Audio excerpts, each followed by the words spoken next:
الحمد لله رب العالمين وصلى الله على النبي الكريم نبينا محمد وعلى آله وصحبه أجمعين أما بعد يقول الله تبارك وتعالى بسم الله الرحمن الرحيم يمحق الله الربا ويربي الصدقات صدق الله العظيم.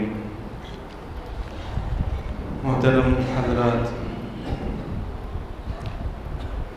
آج کے خطبے میں سود کے متعلق اس کے نقصانات، اس کی تباہ کاریاں، اس کے مہلکات، فرد، معاشرے اور پورے ملک بلکہ پوری دنیا پر پڑنے والے اس کے نقصانات، اس کے متعلق تفصیلاً قرآن اور حدیث کی روشنی میں وضاحت کی گئی ہے. محترم حضرات، میں اور آپ جس دین کو ماننے والے ہیں، دین اسلام، ہر شعبے میں یعنی انسان کی زندگی کا کوئی ایسا پہلو نہیں ہے جس میں اسلام نے ہمارے لیے رہنمائی نہ کی ہو. ایک صحابی رسول اللہ کے نبی صلی اللہ علیہ وسلم کے صحابی ایک بادشاہ کے دربار میں گئے. اس بادشاہ کے دربار میں جو بڑے لوگ تھے، رؤساء تھے، سردار تھے، انہوں نے یہ ارادہ کیا کہ اس کو ذلیل کریں اور رسوا کریں. اس سے سوال کیا کہ کیا تم ایک ایسے نبی کی اتباع کرتے ہو، کیا تم ایسے نبی کو مانتے ہو جو تمہیں طہارت جانے کا بھی جو ہے مسئلہ سکھاتا ہے، تعلیم دیتا ہے کہ کس طرح سے ہم اپنی ضرورت سے فارغ ہوں، بیت الخلاء میں کس طرح داخل ہوں، کس ہاتھ سے ہم لوگ جو ہے استنجا کریں، صفائی حاصل کریں. تو ان صحابی رسول صلی اللہ علیہ وسلم نے کہا کہ ہمیں فخر ہے اس بات پر، ہمیں اس بات پر فخر ہے کہ اللہ کے نبی صلی اللہ علیہ وسلم نے کہیں پر بھی زندگی کے کسی شعبے میں بھی ہمیں کسی غیر کے حوالے نہیں کیا. تو بزرگوں، دوستوں، ایسا دین جو استنجا جانے کا طریقہ بھی ہمیں بتائے، ناخن کاٹنے کی ترتیب بھی ہمیں بتائے، سر سے لے کر پیر تک ہر ایک چیز کے تعلق سے ہمیں رہنمائی کرے، کیا ہمارا دین ایسا ہوگا کہ ہمیں تجارت کے تعلق سے رہنمائی نہ کرے، حلال اور حرام کے تعلق سے ہماری رہبری اور رہنمائی نہ کرے؟ ہرگز یہ نہیں ہو سکتا. عام طور پر مسلمانوں کے ذہن میں یہ بات بیٹھی ہے کہ سود کے بغیر آج کے زمانے میں ترقی ممکن نہیں ہے. عام لوگوں کا تو کیا پوچھنا، جو لوگ دیندار سمجھے جاتے ہیں ظاہری، ان کے بھی زبانوں سے یہ بات سن کر افسوس ہوتا ہے کہ سود کے بغیر جو ہے ترقی ممکن نہیں، سود کے بغیر تجارت ممکن نہیں، سود کے بغیر جو ہے کوئی جو ہے گاڑی خریدنا ہے، سواری خریدنا ہے، گھر خریدنا ہے، بچوں کی پڑھائی کا مسئلہ ہے، یا کوئی بیمار پڑ گیا اس کے علاج اور معالجے کا مسئلہ ہے، یہ سود کے بغیر ممکن نہیں ہو سکتا.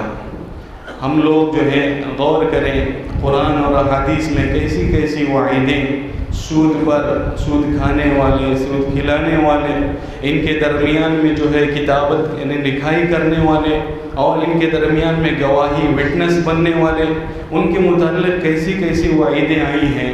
ایک مشرک کے لیے بھی قرآن اور حدیث میں ایسی وعید نہیں آئی ہے جس طرح سے ایک سود کھانے والے کے تعلق سے آئی ہے. مشرک کے لیے جتنے وعیدیں ہیں وہ آخرت سے اس کا تعلق ہے، مرنے کے بعد اس کے جو ہے وعیدیں اور دھمکیاں جو عذابات شروع ہوں گے. لیکن سود کھانے والا ہے، سود خور ہے، اس کے لیے وعیدوں کا سلسلہ دنیا سے ہی شروع ہو جاتا ہے. اس لیے کہ سود کا تعلق ایک فرد سے نہیں ہے، سود کا تعلق ایک خاندان سے نہیں ہے، سود کا تعلق ایک معاشرے سے نہیں ہے، بلکہ سود کا تعلق پورے ملک بلکہ دنیا سے ہے. اللہ کے نبی صلی اللہ علیہ وسلم کے زمانے میں یہودی آباد تھے مدینے میں. یہودیوں کی یہی کوشش ہوتی ہے، ان کی تدبیر اور حکمت عمل یہی ہوتی ہے کہ کس طرح سے ہم دنیا پر حکومت کریں، قبضہ کر لیں. یہود جو آباد تھے مدینے میں، وہاں پر جو عرب کے دو قبیلے تھے، ایک کا نام اوس اور دوسرے کا نام خزرج. یہ یہودی قبیلہ اللہ تعالیٰ نے جو ہے ان کو مالی اور اسباب اور وسائل دے رکھے تھے، یہ کیا کرتے تھے کہ جو اوس اور خزرج کے جو خاندان تھے یا آس پاس کے جو عرب قبائل تھے، ان کو سود پر جو ہے پیسہ دیتے تھے۔ سود لیتے وقت دوستو یہ بات یاد رکھنا کہ سود لیتے وقت لینے والے کے لیے اتنا جو ہے لذیذ معلوم ہوتا ہے، جس طرح سے پرندے کا گوشت ہے کھانے کے لیے بالکل مزیدار۔ سود لیتے وقت انسان جو ہے ایسا محسوس کرتا ہے، اس کو ایسا مزہ اور لذت محسوس ہوتی ہے جس طرح سے ایک انسان جو ہے پرندے کا گوشت کھا کر لذت محسوس کرتا ہے، لیکن اس کے نقصانات کیا ہیں اس سے آپ اندازہ لگائیں۔ تو یہود جو مدینے میں آباد تھے، وہ اوس اور خزرج جو عرب قبائل تھے، جو وہاں کے اصل باشندے تھے، ان کو سود پر جو ہے قرضہ دیا کرتے تھے۔ نتیجہ ہوتا تھا لوٹا نہیں سکتے تھے تو ان کو غلام بنا لیتے، ان پر حاکم بن جاتے۔ آج بھی اگر کسی کو جو ہے دنیا کے حالات کا علم ہے، اگر وہ دنیا کی جو ہے معلومات رکھتا ہے، تو ہم لوگ غور سے دیکھیں ایسے ممالک جن میں سونے اور چاندی اور جواہرات اور ہیرے نکلتے ہیں، جن کی زمین جو ہے سونا اگلتی ہے، ہیرے اور جواہرات وہاں سے نکلتے ہیں، ہونا تو چاہیے تھا کہ وہ سب سے مالدار ملک ہوتے، لیکن بدقسمتی سے وہ سب سے غریب ملک ہیں۔ افریقن ممالک آپ دیکھیں آج بھی جو ہے مملکتیں جو ہے برطانیہ اور جو برٹش ہیں، یہودی ہیں، ان کے وہ غلام بن کر زندگی گزارنے۔ کیوں؟ اسی کا نتیجہ ہے کہ وہ سود جیسی مہلک بیماری میں مبتلا ہو گئے۔ یہودیوں کا ان کا جو ہے نظریہ، ان کی پالیسی یہی رہی ہے کہ سود دیں، جس کے نتیجے میں وہ سود لوٹا نہ سکے اور غلامی کی زندگی ساری زندگی وہ بسر کرتے رہیں۔ میں نے جیسے کہا آج جتنے بھی ممالک ہیں جو جن میں جو ہے جواہرات اور سونے اور معدنیات اللہ نے چھپا کر رکھی ہیں، ہونا چاہیے تھا وہ امیر ترین اور مالدار ترین ملک ثابت ہوتے، لیکن بدقسمتی سے اس بیماری میں مبتلا ہو کر پوری قوم کے قوم بلکہ ملک غلام بن گئے اور غلامی کی زندگی گزار رہے۔ آئیے قرآن اور حدیث کی روشنی میں چند آیات میں آپ کے سامنے رکھتا ہوں، اس میں اللہ رب العزت نے سود کے تعلق سے کیا وعیدیں بیان فرمائی ہے، اس کو ہم لوگ سنیں اور اس کو سمجھیں اور اس پہ جو ہے عمل کرنے کی کوشش کریں۔ جمعہ کا جو ہے یہ وقفہ جو ہوتا ہے، جمعہ کا جو ہے مجمع ایک جو ہے بہت بہترین مجمع ہوتا ہے اور ایک بہت سنہرا موقع ہوتا ہے کہ ہم لوگ اپنی اصلاح کی کوشش کریں۔ کوئی خطیب امر بالمعروف کے متعلق بیانات دیتے ہیں کہ اچھے جو کام ہیں ان کو ہم اپنائیں، اور کوئی خطیب نہیں عن المنکر کے تعلق سے بیانات دیتے ہیں کہ جو برائیاں ہم میں موجود ہیں، ہمارے معاشرے میں موجود ہیں، وہ کس طرح سے ہم سے ختم ہو جائے۔ اس لیے کہ ہم نیکیاں بھی کرتے رہیں اور ساتھ ہی ساتھ برائیوں بھی ہم سے لگی رہیں، تو نیکیاں اس کی تاثیر نہیں ہوگی۔ جس طرح سے ایک مثال ہے، ایک گھڑا ہے، ایک برتن ہے، نیچے سے سوراخ کر دیا جائے اور اس میں اوپر سے پانی بھرتا رہے تو کبھی وہ برتن بھر نہیں سکے گا۔ اسی طرح سے ہم نیکیاں بھی کرتے رہیں اور برائیاں بھی ہمارے ساتھ لگی رہیں، محرمات اور مہلکات جیسی بڑی بڑی جو ہے کبیرہ گناہ ان میں ہم مبتلا رہیں، تو ہماری نیکیاں ہمارے کچھ کام نہیں آئیں گی۔ تو آئیے سب سے پہلے میں آیت آپ کے سامنے پیش کرتا ہوں، سورہ بقرہ سورہ نمبر 2 آیت نمبر جو ہے اللہ رب العزت نے ارشاد فرمایا، الذین یأکلون الربا، جو لوگ سود کھاتے ہیں، لا یقومون الا کما یقوم الذی یتخبطہ الشیطان من المس، کل قیامت میں ان کے لیے یہ وعید سنائی گئی کہ جہاں محشر کے میدان میں ہم سبوں کا ایمان اور عقیدہ ہے اللہ رب العزت ہمیں مرنے کے بعد دوبارہ زندہ فرمائیں گے، ہم اپنے اسی جسم کے ساتھ اللہ کے روبرو حاضر ہوں گے۔ لیکن ایسا شخص جو دنیا میں سود کھاتا تھا، جو دنیا میں سود کھاتا یا کھلاتا تھا یا ان کے درمیان جو کتابت کیا کرتا تھا یا ان کا گواہ بنتا تھا، اس کے تعلق سے اللہ رب العزت نے فرمایا الذین یأکلون الربا، جو لوگ سود کھاتے ہیں، لا یقومون الا کما یقوم الذی یتخبطہ الشیطان من المس، کل محشر کے میدان میں جہاں ہر ایک کو نفسا نفسی کا عالم ہوگا، میرے حساب کا کیا ہوگا، میرے متعلق کیا فیصلہ کیا جائے گا، وہاں اس شخص کی حالت اور کیفیت یہ ہوگی جو سود کھاتا ہے کہ جس طرح سے دنیا میں کسی پر جن سوار ہو جائے، کسی پر شیطان سوار ہو جائے تو اس کی حالت ہم دیکھیں. بہت ساروں نے دیکھا ہوگا کہ جس پر جن سوار ہو جاتا ہے، جس پر شیطان سوار ہو جاتا ہے، اس کو نہ اپنی فکر ہوتی ہے، نہ اپنے لباس کی فکر ہوتی ہے، نہ وہ اپنے اہل و عیال کو پہچانتا ہے. اس کی ایک عجیب کیفیت ہوتی ہے. اسی طرح سے وہ سود خور کی مثال ہوگی جو دنیا میں سود کھاتا ہے، کل قیامت میں وہ اس طرح اٹھے گا جس طرح سے اس پر جن سوار ہو. ذالک بانہم قالوا، یہ حالت ان کی اس طور پر یا اس وجہ سے ہوگی کہ وہ دنیا میں کہتے تھے انما البیع مثل الربا، کہ سود بھی تو ایک قسم کی تجارت ہے. جس طرح سے تجارت یہ حلال ہے، یہ کر سکتے ہیں ہم لوگ، یہ سود بھی تو ایک قسم کی تجارت ہی ہے. مثال کے طور پر عام لوگ اور جو دنیا دار ہیں وہ کہتے ہیں کہ کسی کے پاس کچھ رقم ہے، سمجھ لیجیے 10 لاکھ کی ایک رقم ہے، اب وہ اس کے بدلے میں جگہ خرید کر گھر باندھ دیا، مکان تعمیر کر دیا اور اس کو کرائے پر دے دیا. اب کرایہ اس کا آ رہا ہے 10,000 روپے، اب اس نے انویسٹ کر دیے. یہ تو تجارت ہے. اور اس کے بالمقابل ایک شخص کہہ رہا ہے میں نے 10 لاکھ روپے بینک میں رکھوائے، ماہانہ مجھے وہاں سے 10,000 روپے موصول ہو رہے ہیں. اب ان دونوں میں کیا فرق ہے؟ وہ بھی جو ہے اس میں بھی 10 لاکھ ہم نے لگائے، اب وہاں سے بھی 10,000 ماہانہ موصول ہو رہے ہیں، اور یہاں بھی 10 لاکھ ہم نے بینک میں انویسٹ کیے اور مہینے کے 10,000 روپے ہمیں یہاں سے بھی مل رہے ہیں. کیا فرق ہے ان دونوں میں؟ یہی تو فرق ہے دوستو. اللہ نے ایک چیز کو حلال کیا ہے اور ایک چیز کو حرام کیا ہے. اس کو سمجھنے کے لیے یوں مثال لیجئے، ایک انسان ہے وہ نکاح کرتا ہے. نکاح کے لیے کس کو تلاش کرتا ہے؟ ایک جوڑے کو، ایک لڑکی کو، مؤنث جو ہے لڑکی جو ہوتی ہے اس کو تلاش کرتا ہے. اب عام لڑکیوں سے اس کا نکاح جائز ہے. اب کوئی انسان یہ کہے کہ میری بہن بھی تو میری لڑکی ہے، میری جو سگی بہن ہے وہ بھی تو لڑکی ہے، میں اس سے نکاح کر لوں. عام انسانوں کے ذہن میں یہ بات قبول نہیں کریں گے لوگ. عام انسان اس کو قبول نہیں کریں گے. کیوں؟ بہن سے نکاح یہ ممکن نہیں ہے، مناسب نہیں ہے، حرام ہے. تو اسی طور پر تو وہ بھی ہے دوستو. یہاں پر نکاح کے لیے لڑکی کی ضرورت ہے، ایک اجنبیہ لڑکی، وہ بھی لڑکی، اور جو اپنی بہن ہے وہ بھی لڑکی ہے، لیکن اس سے نکاح، اس کا تصور نہیں. کوئی جو ہے فاجر فاسق کتنا گنہگار ہو لیکن اس کے کہا جائے کہ اپنی سگی بہن سے نکاح کر لیں تو اس کے لیے تیار نہیں ہوگا، وہ کبیرہ گناہ سمجھے گا. تو یہی تو ترتیب ہے.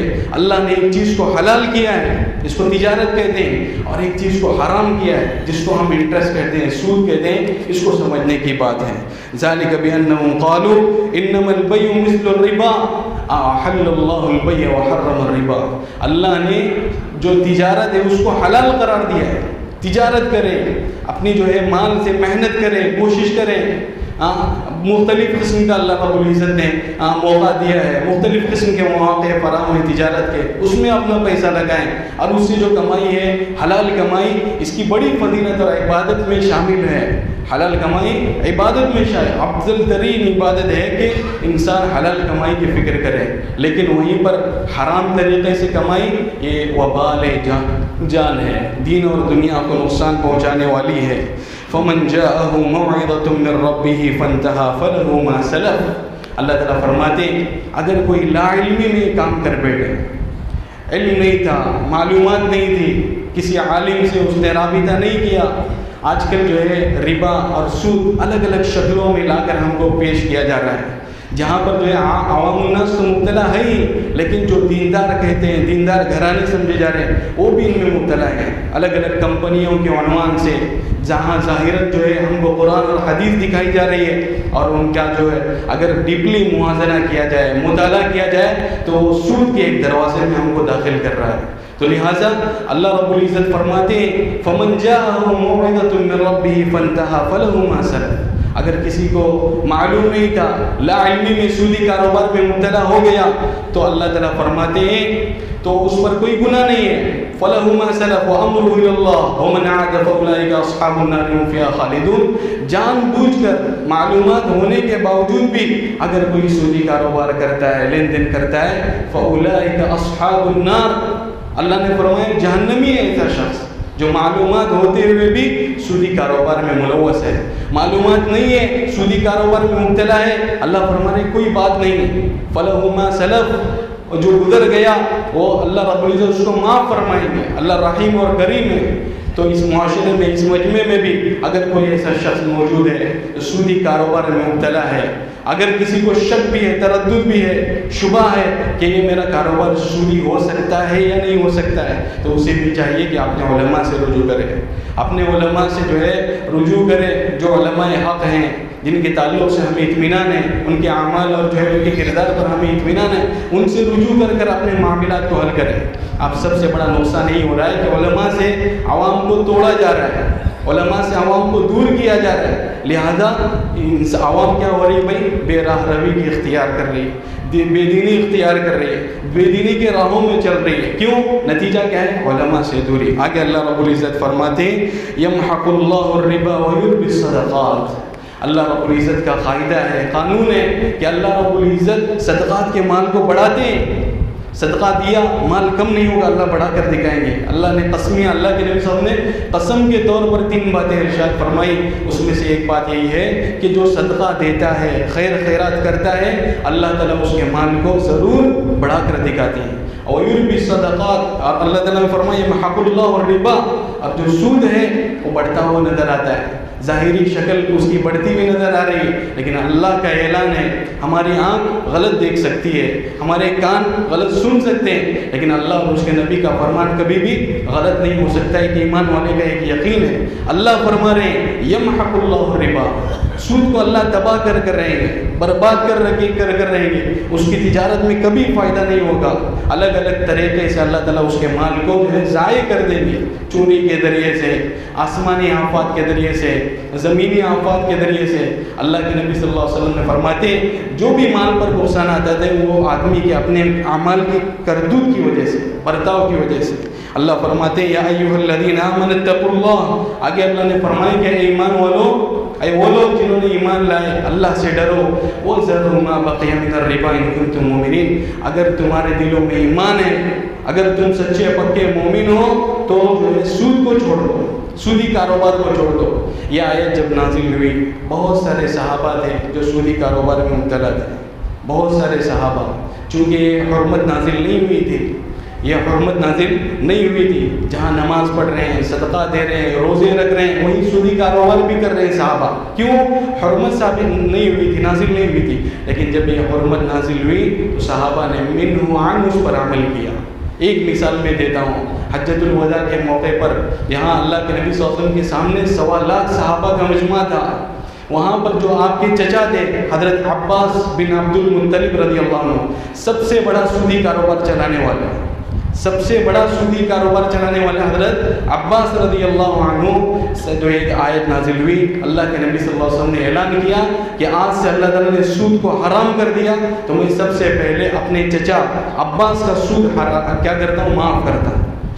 عباس رضی اللہ عنہ جو چچا تھے, ان کے مال میں اللہ کے نبی اسی طرح تصرف کرتے تھے جس طرح سے اپنے مال میں کرتے ہیں. ابو بکر کے مال میں اس طرح خرچ کرتے تھے جس طرح سے اپنے مال میں کر رہے ہیں. تو اللہ کے نبی نے اعلان کر دیا کہ میں نے آج اپنے چچا کا سود معاف کر دیا. تو چچا بھی چچا تھے, انہوں نے کہا کہ میرے بھتیجے, اللہ کے نبی نے سود معاف کیا, میں اصل کو بھی معاف کرتا ہوں.